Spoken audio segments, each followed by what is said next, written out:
नमस्ते एरीज। मैं उम्मीद करती हूँ कि आप सभी अच्छे हैं, अपनी लाइफ में ग्रो कर रहे हैं, प्रोग्रेस कर रहे हैं। Sending you lots of prayers and best wishes from my side. Please take care, stay safe.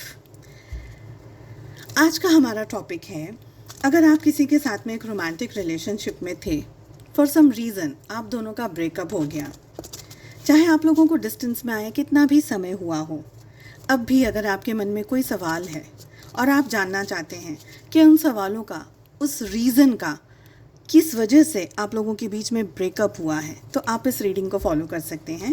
ये एक टाइमलेस रीडिंग है।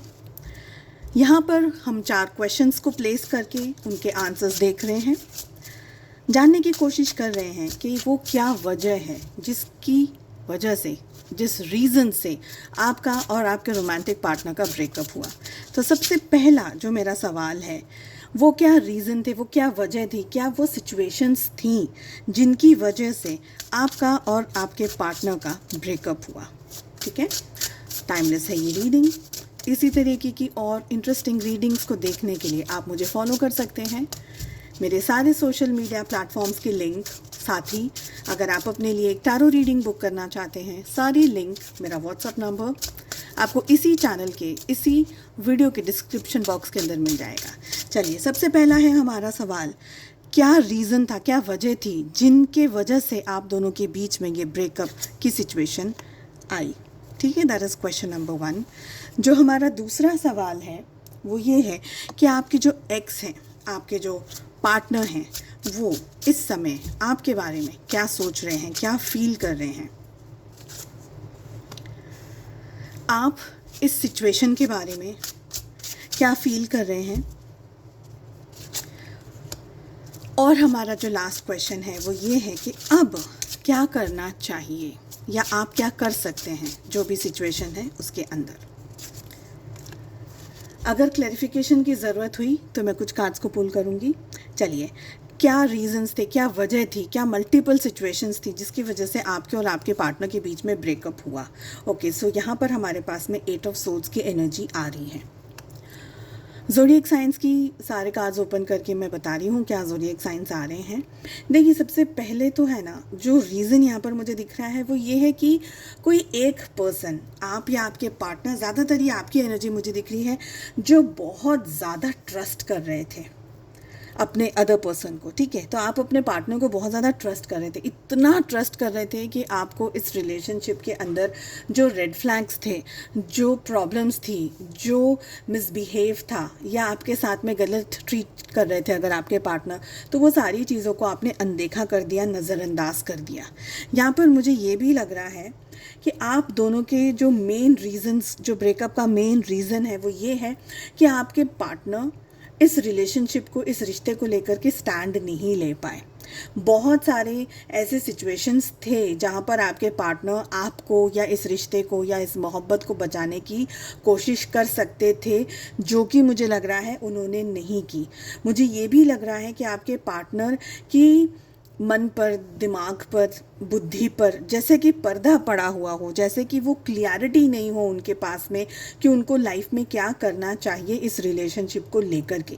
आपने मेहनत करी है, आपने कोशिशें की हैं, पर आपकी हर एक कोशिश नाकामयाब हुई है यहाँ पर, मुझे ये लग रहा है, क्योंकि आपके पार्टनर की जो हम कहते हैं ना कि सुबुद्धि, जो अच्छी बुद्धि थी, वो कुछ हद तक भ्रष्ट हो चुकी थी और उसके बहुत सारे रीजंस थे।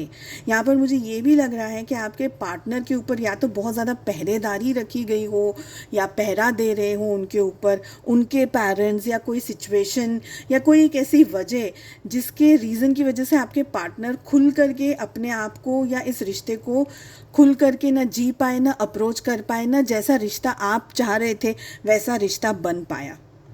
तो ब्रेकअप का एक यहाँ पर कारण नहीं दिख रहा है, अनेकों कारण यहाँ पर दिख रहे हैं मुझे। आपके पार्टनर में हिम्मत और स्ट्रेंथ की डेफिनेटली कमी है। ठीक है, अब भी मुझे लग रहा है कि आपके पार्टनर, चाहे जितना भी समय आप लोगों के रिलेशनशिप को हुआ हो, लेकिन जो हिम्मत और जो हौसला उनके अंदर होना चाहिए रिलेशनशिप को लेकर के, वो नहीं था। ठीक है, हम देख रहे हैं सेकंड क्वेश्चन से कि आपके पार्टनर इस समय क्या फील कर रहे हैं, क्या है उनकी करंट एनर्जी, करंट फीलिंग्स।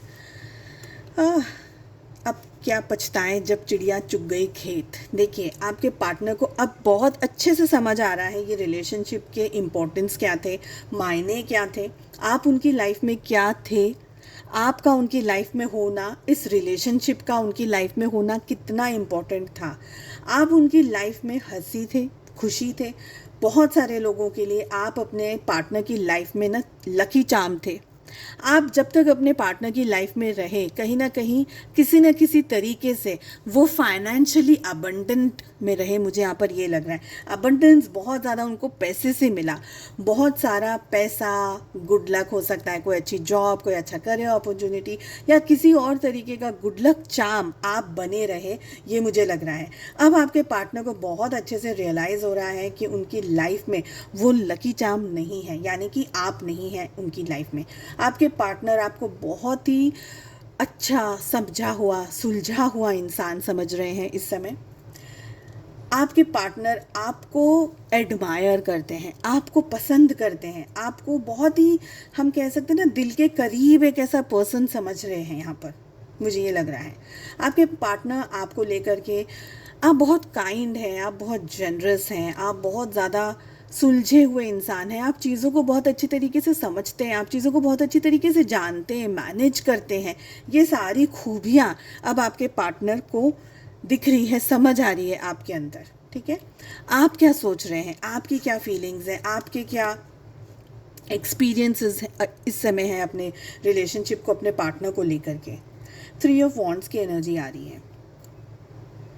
देखिए, कहीं ना कहीं मुझे गाने के कुछ शब्द याद आ रहे हैं जो मैं कह रही हूँ आपको। किसी नज़र को तेरा इंतज़ार आज भी है, ये आपके लिए बिल्कुल सही बैठ रहा है। आप आज भी इस पर्सन का इंतज़ार कर रहे हैं, आप आज भी इनसे बेइंतहा मोहब्बत करते हैं, बेइंतहा जो भी हुआ रिलेशनशिप में, आप सच में, आप दिल से चाहते हैं कि चीज़ें बदल जाएं। यार, ये आदमी मेरी, या ये व्यक्ति मेरी लाइफ में आ जाए। क्योंकि जेंडर स्पेसिफिक रीडिंग नहीं है, बट हाँ, ये पर्सन मेरी लाइफ में आ जाए, आपकी दिले ख्वाहिश है ये। आप उनको एडमायर करते हैं। जो भी हुआ आप दोनों के बीच में, बहुत कुछ हुआ है, बहुत सारे सबक आपने सीखे हैं, बहुत सारे लेसन्स आपने सीखे हैं, बहुत स्ट्रांगली ये दिख रहा है।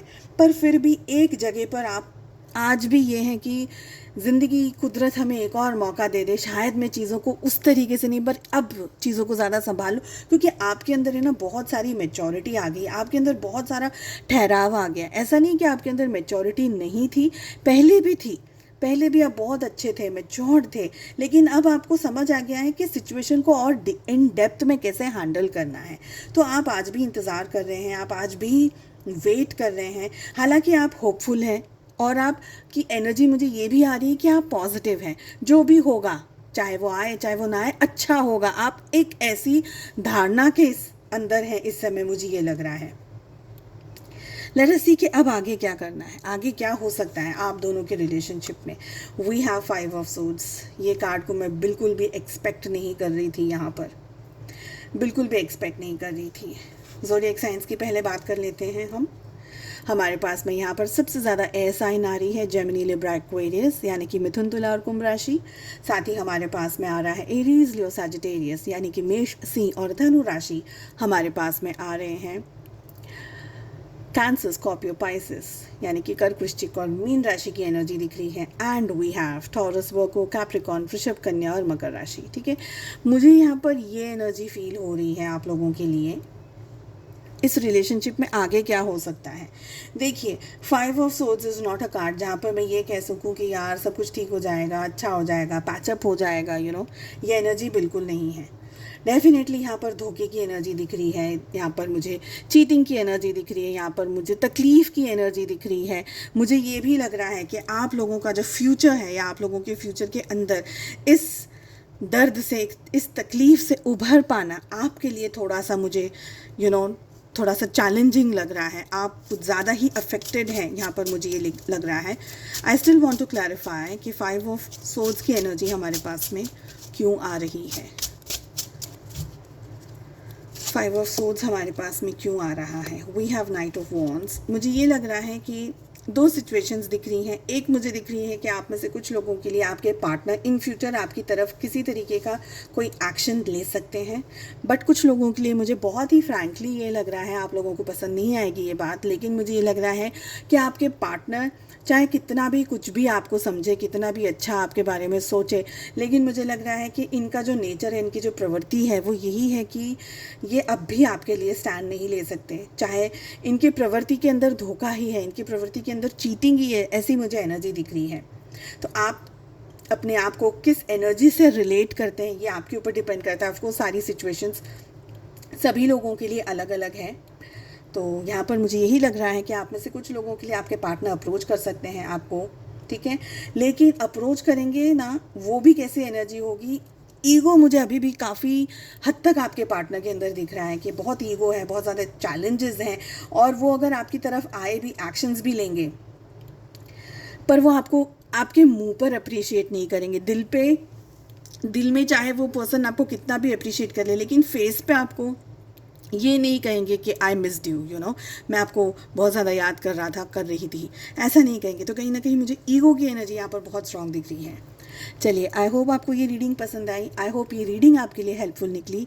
और अगर आप मेरे चैनल से जुड़ना चाहते हैं तो प्लीज़ लाइक शेयर कर दीजिए, सब्सक्राइब कर दीजिए चैनल को, बेल आइकन को हिट करिए, ताकि जब भी मैं वीडियोस अपलोड करूं उसका नोटिफिकेशन सीधा आपके पास पहुंचे और आप कोई भी रीडिंग को मिस ना करें। अपना बहुत ज़्यादा ध्यान रखिएगा। हम मिलते हैं अगली रीडिंग में। Take care, bye bye.